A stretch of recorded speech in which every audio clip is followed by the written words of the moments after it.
you're here, existing in a world with Wi-Fi, takeout, and maybe a decent pair of shoes. But let's take a second to appreciate the absolute gauntlet your female ancestors ran to get you here. Every single one of them dodged death, oppression, and a society that often saw them as less than human. One wrong move, a bad marriage, a false accusation, a pregnancy gone wrong, and you wouldn't be here, sipping your coffee or arguing with strangers online. History wasn't just tough for women, it was a relentless, gendered nightmare where survival meant outsmarting a world rigged against you. We're counting down the 10 worst times to be born as a woman, from brutal, but you might make it, to good luck, you're toast. These aren't made-up stories. These are the real, raw periods your female ancestors fought through, tooth and nail, to keep your family tree alive. Let's dive in. Number 10. Ancient Egypt, circa 3100 to 30 BCE. You're born along the Nile, where life depends on your social class. If you're elite, you might own property or run a business. Some women even became priestesses or regents, like Hatshepsut, who ruled as pharaoh. But if you're a commoner, your life's a grind. You're under your father or husband's control, churning out linen or grinding grain by hand. Childbirth is a killer. Maternal mortality was around 10–20% per birth, with no hospitals or antibiotics,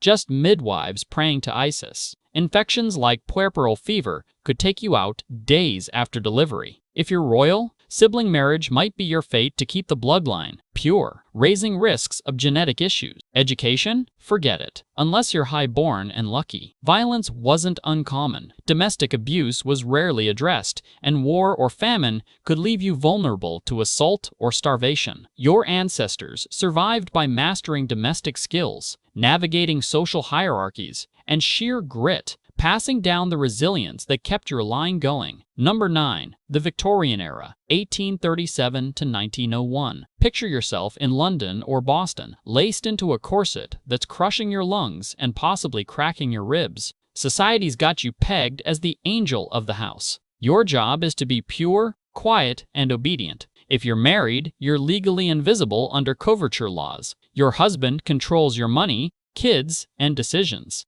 Want to vote? Nope. Own property? Not if you're wed. Divorce? Near impossible, and you'd lose your kids and reputation. Working class? You're in a sweatshop, sewing or packing goods for 12–16 hours a day, earning a third of a man's wage. Factory conditions are lethal. Machines mangle fingers, and lung diseases from dust are common. Childbirth is a gamble. About 5% of births ended in maternal death, and contraception is either illegal or a dirty secret. If you show too much emotion or get sick, doctors might diagnose hysteria and ship you to an asylum for treatments like ice baths or worse. Sexual violence? Hushed up, especially if you're poor. Your female ancestors got through this by enduring endless pregnancies, hustling in factories, or playing the perfect lady to survive society's rules, all while laying the groundwork for early feminist stirrings. Number 8. Medieval Europe, 5th to 15th centuries. You're born in a muddy village or a cold castle, and life's a feudal trap. If you're married, your husband's property coverture laws mean you can't own land, sign contracts, or exist legally without him. Arranged marriages are standard, often to men twice your age, and you're expected to start popping out kids ASAP. Childbirth is a death sentence for many. Maternal mortality was 10–20%, with infections and hemorrhaging common. No painkillers, just a midwife and some prayers. The church hammers in your role. Be submissive, avoid sin, and don't tempt men. By the later centuries, witch hunts start creeping in, targeting women who seem too independent or know too much about herbs. Tens of thousands will die. Violence is normalized. Husbands can beat you as long as it's not excessive, and wars or raids leave you vulnerable to rape or kidnapping. If you're a peasant, you're toiling in fields, spinning wool, and eating last during famines. Your ancestors survived by navigating this patriarchal maze, raising kids through starvation and war, and dodging accusations that could burn them at the stake. Number 7. The Early Industrial Revolution, late 18th to early 19th centuries. You're in a smog-choked city like Manchester or New York, and the world's buzzing with new machines. But for you, it's a nightmare. If you're working class, you're slaving in a factory, running looms or sorting coal for 14 hours a day. Wages are pitiful. Women earned 30–50% less than men, and conditions are deadly. Unguarded machines crush hands, and cotton dust gives you brown lung disease. No unions, no safety laws, just you and a boss who doesn't care if you drop dead. Domestic violence? Nobody bats an eye. It's a family matter. Contraception doesn't exist, so you're pregnant constantly, each birth carrying a 5–10% chance of death from infection or complications. If you're middle class, you're stuck at home, expected to be a dainty wife while your husband controls everything. Early women's rights ideas, like those from the Seneca Falls Convention, are just starting, but they're a faint hope. Your ancestors powered through by working themselves ragged, surviving childbirth after childbirth, and sometimes joining early labor protests, keeping their families alive in a world that valued their labor but not their lives. Number 6. Mughal India, 16th to 19th centuries. You're born in a vibrant but rigid world, maybe in Lahore or Varanasi. If you're in an elite or middle-class household, Purdah keeps you locked in the women's quarters. Your world is a courtyard with latticed windows. You're married off young, often by 12, to a man you didn't choose, and your job is to bear sons. Childbirth is dangerous. Without modern medicine, maternal mortality hovers around 10–15%. If your husband dies, you're screwed. Widows are social outcasts, and remarriage is taboo for many. In some regions, sati is a real threat, though not universal. Thousands of widows were pressured or forced to burn on their husbands' pyres each year. Poor women work fields or markets, but have no legal rights. Your father or husband owns you. Violence, from domestic abuse to bandit attacks during wars, is a constant risk. Number 5. Ancient Athens, 5th to 4th centuries BCE. You're born in the cradle of democracy. But guess what?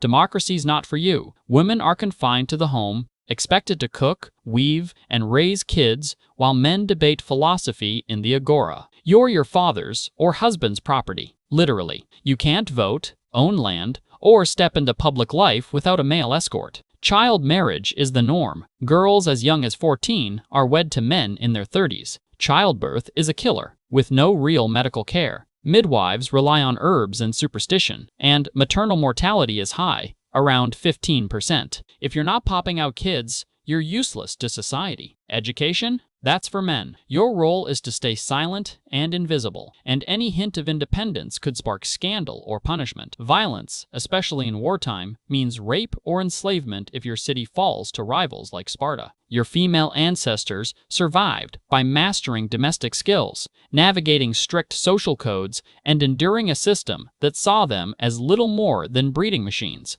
Number 4. The Colonial Era in the Americas, 16th to 18th centuries. Your life depends on who you are. If you're an enslaved African woman, you're ripped from your home, surviving the Middle Passage, where 15–20% die from disease or starvation. In the Americas, you're forced to work plantations or homes, facing whips and sexual violence. Rape was common, and your children are born into slavery. If you're indigenous, European conquest destroys your world. Disease wipes out millions, and colonizers displace or enslave you, erasing your culture. If you're a European settler, coverture laws strip your legal identity. Your husband owns you, your property, and your kids. Childbirth is deadly, with no hospitals. 5–10% of births end in maternal death. Violence is everywhere. Wars with indigenous tribes, pirate raids, or domestic abuse with no legal recourse. Number 3. Footbinding era in China, 10th to 20th centuries, peaking in the Qing dynasty. You're a girl in rural China, and at age 5, your feet are bound, bones broken, toes curled under, wrapped tight to create lotus feet, no bigger than 3 inches. The pain is excruciating, and infections or gangrene could kill you. Many girls didn't survive the process. If you do,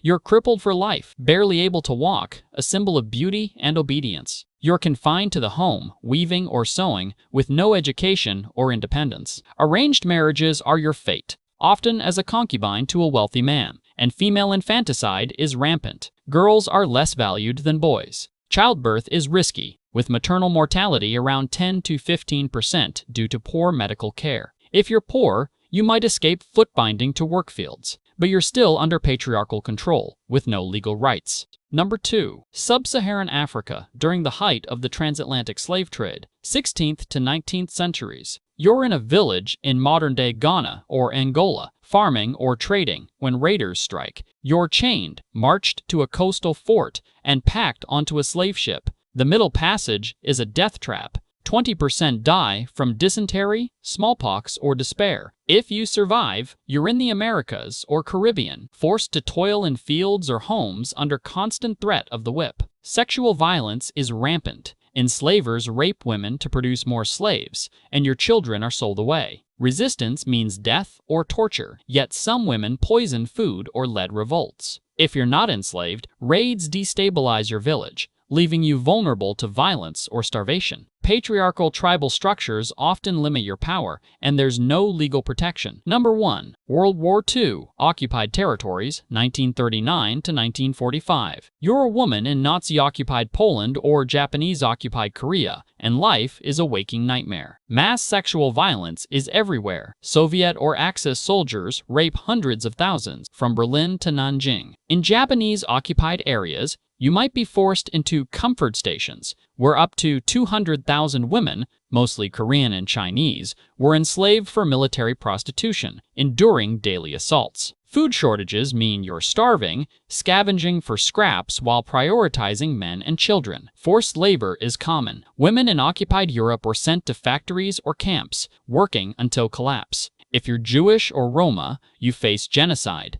Millions of women were gassed or worked to death in places like Auschwitz. Resistance, like joining partisans, risks torture or execution. Childbirth, if it happens, is deadly without medical care, and infants often die from malnutrition. Your autonomy is gone. Occupiers control your movement, food, and survival, thanks to women who faced these 10 brutal eras and refused to break. From ancient Egypt's childbirth roulette to the horrors of wartime occupation, they navigated systems that devalued, confined, or tried to destroy them. They didn't have rights, medicine, or safety nets, just raw determination. You're not just lucky. You're the product of their defiance against a world that didn't care if they lived or died. So, next time you're stressed about a deadline or a bad day, remember, your female ancestors stared down history's worst moments and won. Thanks for watching, still evolving, and hit subscribe before the next war, witch hunt, or footbinding craze comes for us all.